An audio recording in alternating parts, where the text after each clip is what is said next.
Hai semua, saya akan lanjut menceritakan kisah Aura Sang Casanova bab 104, Kenakalan Jiro. Aku akan terus melakukannya di meja makan saat ini juga, sebelum kau menjawab berapa lama masa liburanmu, baby. Dan ingat, aku hanya ingin mendengarnya dari mulutmu langsung.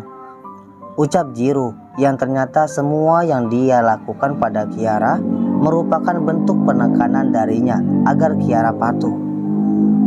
Dasar pria tua nakal, umpat Kiara. Hei, jangan pernah mengatakan atau menganggapku sebagai pria tua sebelum kau tidak bisa mengalahkanku, baby. Ucap Jiro sembari mendekatkan wajahnya di wajah Kiara dengan posisi amat dekat. Jiro, Kiara, apa yang kalian lakukan? Tanya Sania mengejutkan Kiara dan Jiro yang saat ini sedang terlibat obrolan lirih di antara keduanya. Matanya kelilipan, aku berusaha membersihkannya dengan meniupnya. Ucap Jiro yang langsung mengangkat kepalanya untuk menjauhi Kiara. Pria tua itu sangat lincah sekali bersilat lidah dengan menutupi apa yang dia lakukan padaku.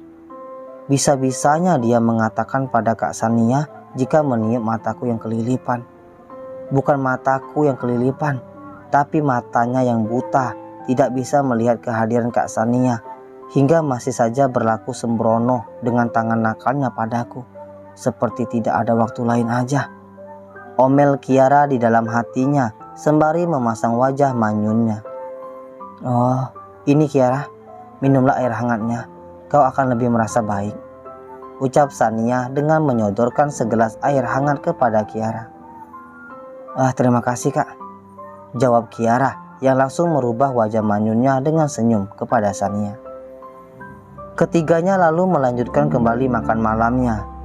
Kiara yang hatinya masih tidak baik-baik saja akibat dari tekanan dan ancaman yang diberikan Jiro padanya pun terlihat sangat marah dengan melampiaskan banyak mengambil makanan di atas meja makan. Hal itu malah membuat perhatian Sania begitu bahagia karena mengira Kiara sangat menyukai masakannya.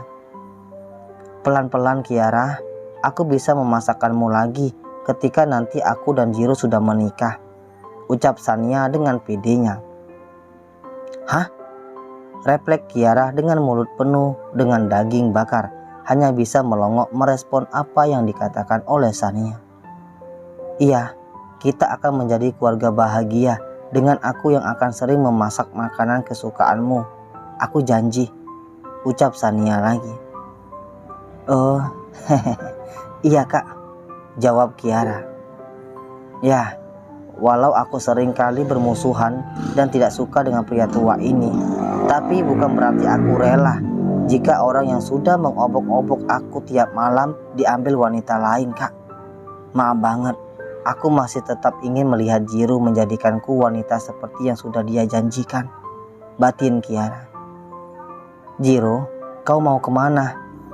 Tiba-tiba terlihat Jiro menyudahi makan malamnya dengan mengusap sudut mulutnya dengan tisu, lalu bangkit dari tempat duduknya. Mengambil obatku di ruang tengah, jawab Jiro. Oh, tidak usah, biar aku ambilkan. Kau tunggulah di sini, sahut Sania dengan perhatian yang sengaja dia tunjukkan untuk meluluhkan kerasnya hati Jiro atas kehadirannya. Terima kasih, tapi kalau tidak ada di ruang tengah, kau bisa menanyakannya kepada Bisia, lanjut Jiro kepada Sania. Secara otomatis, bagai es krim yang sedang meleleh, Sania sangat senang oleh perlakuan Jiro malam ini yang dinilai sangat sweet sekali kepadanya. Menerima setiap hal yang dia perhatikan dan ditujukan pada dirinya. Itu merupakan kemajuan yang sangat pesat bagi Sania. Namun tidak bagi Kiara, karena dirinya tahu persis jika Jiro sengaja meminta Sania untuk pergi dari ruang makan karena ingin sesuatu padanya yang masih belum mereka selesaikan tadi. Oke, kau tenang saja, jawab Sania, lalu bangkit dengan girangnya untuk mengambil obat Jiro di ruang tengah. Jarak ruang tengah dan ruang makan memang lumayan jauh, apalagi mansion Jiro merupakan mansion mewah yang sangat besar. Belum lagi Sania juga harus bertanya pada Bik Sia dimanapun berada jika masih belum menemukan obat yang dimaksud Jiro. Aku sudah selesai. Kiara bangkit dari tempat duduknya untuk meletakkan bekas makannya di tempat cucian karena sengaja menghindar dari Jiro. Kau menghindariku, baby? Tiba-tiba dengan langkah panjang dan jurus 1000 bayangannya, Jiro langsung meraih lengan Kiara yang masih memegang piring dan juga gelas. Jiro, apa yang kau lakukan? Piring dan gelas ini bisa pecah jika kau masih seperti ini, ucap Kiara berusaha untuk menekan suaranya agar tidak berteriak. Tidak akan pecah jika kau patuh, ucap Jiro. Kenapa kau selalu saja mengancamku agar aku harus patuh, ucap Kiara. Karena kau istriku, jawab Jiro. Belum sepenuhnya, baru tanda tangan di atas kertas saja sebelum kau mempublikasikannya secara penuh, sahut Kiara. Tak peduli, sekarang katakan, berapa hari masa liburan sekolahmu, baby? Cepat katakan sebelum Sania kembali ke sini, ucap Jiro. Tidak, aku tidak ingin liburan, jawab Kiara. Kau ingin kita tetap di mansion, di kamar kedap suara itu? Aku kira itu juga hal yang menyenangkan, karena aku bisa bebas mendengar suara teriakanmu, baby, ucap Jiro semakin mengarahkan wajahnya untuk mengusul-ngusul bagian depan badan Kiara. Oh no, Jiro, jangan, ini sangat geli. Piring dan gelas ini akan pecah. Tidak, Jiro, ucap Kiara dengan merengek ketika tangan Jiro sudah bergelantungan. Berapa hari? Tanya Jiro lagi. 1 bulan. Iya, 1 bulan. Dipotong 2 minggu yang sudah kita lewati. Jadi tersisa 2 minggu, jawab Kiara yang akhirnya berkata jujur pada Jiro. Bagus baby. Waktu yang lumayan singkat. Tapi akan begitu bermakna untuk kita berdua, ucap Jiro yang nyatanya masih belum melepaskan Kiara. Lepaskan, Jiro, aku sudah mengatakan semuanya.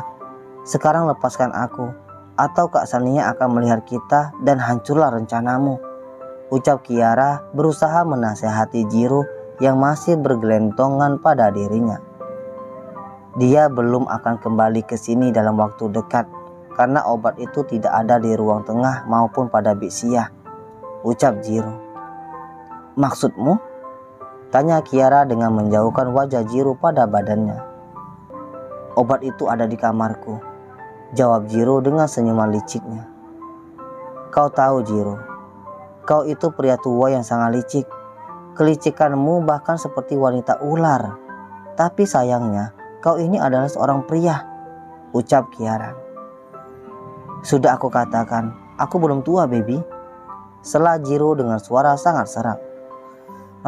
No, Jiro. Kiara menekan suaranya ketika merasakan sesuatu yang membuat benteng pertahanannya nyaris hancur berkeping-keping. Jangan di sini, oke? Jangan di sini, lanjut Kiara mengingatkan Jiro. Maka aku akan menunggumu di kamar itu setelah makan malam. Ingat, baby, jangan membuatku menunggu lama, ucap Jiro yang langsung pergi dari hadapan Kiara yang sudah nampak berantakan dressnya dan langsung menuju ke kamar khusus mereka berdua yang kedap suara.